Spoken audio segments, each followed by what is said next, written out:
Hello friends, आज की हमारी कहानी है घोस्टेड। कहानी की शुरुआत में हम मूवी के मेन कैरेक्टर सैडी को देखते हैं, जो अपनी कार से वॉशिंगटन डीसी की तरफ जा रही है। तभी उसके पास डॉक्टर क्लाउडिया नाम की एक महिला की कॉल आती है। डॉक्टर क्लाउडिया सैडी को याद दिलाती है कि आज उनके साथ उसकी अपॉइंटमेंट है, लेकिन सैडी वहाँ नहीं गई क्योंकि डॉक्टर क्लाउडिया को ये बात पता है कि कुछ दिनों पहले सैडी के एक कोवर्कर के मारे जाने की वजह से वो थोड़ी परेशान है। इसीलिए डॉक्टर क्लाउडिया उसे उनसे मिलके इस ट्रॉमा से निकलने में मदद करना चाहती है। सैडी बोलती है, लेकिन वो उस घटना को किसी भी तरह भुला नहीं पा रही है। दूसरी तरफ हम कहानी के मेन कैरेक्टर कोल टर्नर को देखते हैं। कोल एक फार्मर है। हम देखते हैं कि वो अपने हर एक सामान में ट्रैकर लगा के रखता है, जिससे कि वो उसे आसानी से ढूंढ सके। साथ ही आजकल वो बहुत अकेला है। उसकी जिंदगी में आने वाली हर लड़की कुछ ही दिनों में उसे छोड़ के चली जाती है, इसीलिए वो अब अपनी पसंद की एक लड़की को ढूंढना चाहता है। तभी कुछ प्लांट्स खरीदने के लिए उसकी शॉप पे सैडी आती है। सैडी एक प्लांट पसंद करती है। कोल उसे बताता है कि इस प्लांट को बहुत देखभाल की जरूरत है और हर 1-2 दिन में उसे पानी देना होता है। ये सुन के सैडी बोलती है कि ये तो पॉसिबल ही नहीं, क्योंकि उसे अपने काम के लिए महीनों घर से बाहर रहना पड़ता है। इसीलिए कोल उसे एक प्लास्टिक का प्लांट खरीदने के लिए बोलता है, जिसे किसी भी देखरेख की जरूरत नहीं पड़ती। लेकिन सैडी उसी प्लांट को ही लेना चाहती है, पर कोल उसे मना कर देता है क्योंकि वो नहीं चाहता कि बिना देखरेख के उसका ये प्लांट यूं ही मर जाए। इस बात से दोनों आपस में लड़ने लगते हैं। तभी वहाँ स्टोर की असली मालिक आके सैडी को वो प्लांट बेच देती है और सैडी के जाने के बाद वो कोल को बोलती है कि उसने सोचा था कि शायद कोल उसका नंबर लेगा। ये सुनते ही कोल सैडी की तरफ भागता है और अचानक कोल के सैडी की गाड़ी के सामने आने से उसका प्लांट टूट जाता है। कोल सैडी को उसके साथ घूमने जाने के लिए पूछता है। सैडी उसकी बातों से राजी हो जाती है। दोनों कॉफी पीते हुए घूमते हैं और एक दूसरे के बारे में बातें करते हैं। सैडी कोल को बोलती है कि उसे काम के सिलसिले में अलग अलग जगह घूमना पड़ता है, तो कोल बोलता है कि वो एक फार्मर है और उसे हिस्ट्री बहुत पसंद है। इस तरह से दोनों आपस में बातें करते रहते हैं। सैडी बोलती है कि वो किसी भी चीज से नहीं डरती है। कोल उसे एक सीढ़ी के सामने ले जाके बोलता है कि अगर वो उससे पहले ऊपर पहुंच जाए तो सैडी को उसे बताना पड़ेगा कि सैडी को किस चीज से सबसे ज्यादा डर लगता है। लेकिन उसकी उम्मीद से परे सैडी कोल से पहले ऊपर पहुंच जाती है।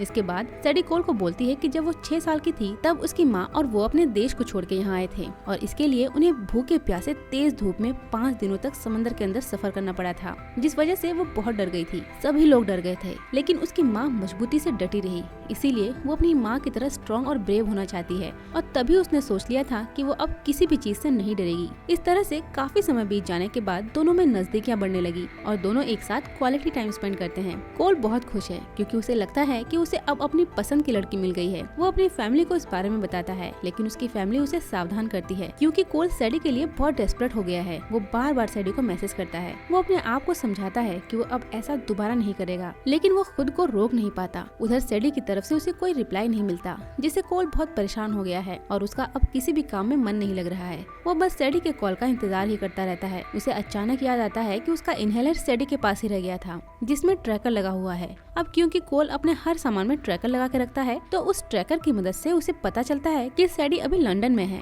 कोल की माँ उसे लंदन जाके सैडी को सरप्राइज देने को बोलती है, लेकिन प्रॉब्लम यह है कि आज से पहले कभी कोल अपने देश से बाहर ही नहीं गया। पर अच्छी बात यह है कि वो अभी जाने के लिए तैयार है। हम देखते हैं कि वो लंदन पहुंच गया है और अब वो ट्रैकर की मदद से सैडी को ढूंढने की कोशिश करता है, लेकिन कुछ लोग आके उसे किडनैप कर लेते हैं। कुछ समय बाद उसे होश आने के बाद वो अपने आप को एक तहखाने में देखता है, जहाँ एक आदमी कोल को टेक्स्टमैन के नाम से बुला रहा है और उससे एक पासवर्ड के बारे में पूछ रहा है। लेकिन कोल बोलता है, मैं टेक्स्टमैन नहीं हूँ और मुझे कोई भी पासवर्ड नहीं पता। मेरा नाम कोल है और मैं एक फार्मर हूँ और एक लड़की को सरप्राइज देने के लिए यहाँ आया हूँ। लेकिन आपके आदमियों ने गलती से मुझे टेक्स्टमैन समझकर किडनैप कर लिया है। लेकिन किडनैपर्स किसी भी तरह से उसकी बातों पे यकीन नहीं करते, बल्कि उसकी एक्टिंग की तारीफ करते हैं। इसके बाद वो आदमी कोल को टॉर्चर करने की कोशिश करता है। तभी वहाँ पर सैडी आ जाती है और उन लोगों को मार देती है। वो कोल को एक बंदूक देते हुए बोलती है कि उसके अलावा बाकी सबके ऊपर ये बंदूक चला देना और उसके पीछे ही रहना। लेकिन कोल को उसकी बातें समझ नहीं आती। वो सैडी से पूछता है कि ये सब क्या हो रहा है और ये लोग कौन हैं? सैडी बोलती है कि ये सब क्रिमिनल्स है। इन्होंने हमारे एक एजेंट के लिए जाल बिछाया था, लेकिन उनकी जाल में तुम फंस गए। मैं एक CIA एजेंट हूँ और मैं तुम्हें यहाँ बचाने आई हूँ। कोल उसे बोलता है कि ये लोग उसे टेक्स्टमैन के नाम से बुला रहे थे।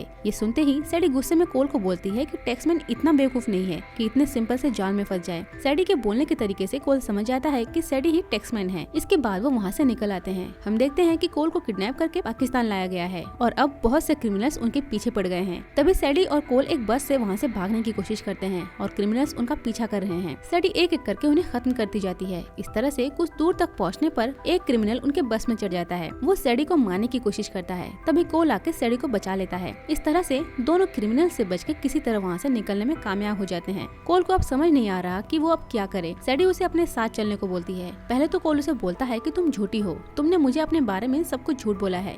सैडी बोलती है कि मैंने बस तुमसे अपने काम के बारे में ही छुपाया है, इसके अलावा अपने बारे में उसने कोल को जो भी बोला है वो सब सच है और वो बातें कोल के अलावा और किसी को नहीं मालूम। लेकिन कोल उस पर अब भी यकीन नहीं करता। वो उसे बोलता है मुझे तुम्हारे कोवर्कर के बारे में जान के बुरा लगा था। वो सैडी से उसके कोवर्कर के बारे में सब कुछ जानना चाहता है। सैडी बोलती है कि उसके कोवर्कर को उसने ही मारा था क्योंकि वो क्रिमिनल्स के साथ मिली हुई थी। कोल बोलता है मतलब उसने इस बारे में भी कोल को झूठ बोला था। इस बात पर दोनों आपस में लड़ने लगते हैं। कोल बोलता है कि वो वापस जाना चाहता है। दूसरी तरफ हम कहानी के मेन विलन लेवेक को देखते हैं, जो इस बात से बहुत नाराज है कि टैक्समैन उनके हाथ से छूट गया है। वो टैक्समैन को पकड़ने के लिए इनाम की घोषणा करता है क्योंकि टैक्समैन के बिना उसका एक बहुत इंपॉर्टेंट काम रुका हुआ है। इधर सैडी और कोल पाकिस्तान के एक शहर पहुँचते हैं। यहाँ उन्हें मार्को नाम का एक आदमी मिलता है। वो उन्हें बोलता है जिन्होंने कोल को किडनैप किया था उन्होंने एस्टेक नाम का एक बायोकेमिकल वेपन चोरी किया है और ये काम लेवेक का ही है। लेवेक फ्रांस के सीक्रेट एजेंसी से निकाला गया एक एजेंट है। वहाँ से निकाले जाने के बाद उसने अपना काम शुरू कर दिया, जैसे इलीगली हथियार खरीदना और बेचना। ये बोल के वो सैडी को सावधान करता है। सैडी मार्को को बोलती है कि वो एस्टेक की तलाश कर रही है और इस काम के लिए उसे उसकी मदद चाहिए। ये सुन के कोल को बुरा लगता है कि सैडी यहाँ उसे नहीं बल्कि एस्टेक की खोज में आई है।